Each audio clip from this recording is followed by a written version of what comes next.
Így kihozza belőle az agressziót, ne haragudjatok, hát én most ember az emberre. Ilyenekről szó, mindenki előtt égessen már. De mit csinált? Mivel provokálta ki állítólag, szerinted? Megkapta a pénzt a családit, mondom neki, gyerünk haza, mert a gyerekeik otthon voltak neki, ő leáll az ügynök, hogy már...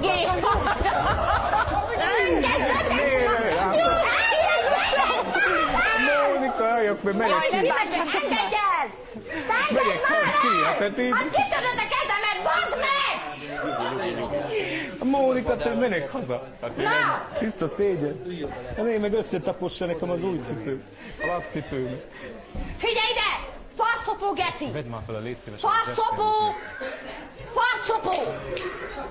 Látok, hogy beszél. Mónika, mondd meg, az ilyen szó, egy-két pofon nem megadná neki, akiben vér van egy kicsit emberben. Jaj, Ági, maradj már! Te büdös köcsögdő. Viki, látod, hogy nagyon azt mondják, akiben vér van, nem bánta ilyen pofonokat levernék neki, vagy a sallereket lezörgetnék neki. Az én 4 gyerekemről foglalkozik. Ági, figyelj, most már be kell, hogy ezt fejezzük. Ti nem mondom, be van rúgva, most is be van. Nem vagytok képesek kulturáltan beszélni, De sem én egymással, most mit sem ér az velem. életed? Moni, nézzél már! Mónika, nézzél már! Moni, Ági, de hát te ugyanúgy viselkedsz. Ági. Moni, ki vagyok idegileg merülve. Te a szok Te csak oda le. Ági, de te is olyan csúnyán beszélsz, könyörgöm, hát... Hát te nem tudod szépen szólni. Ki vagyok idegileg, Ennek nincsen hívni van nekem, szókincse se, egyszer te csak te. ilyeneket...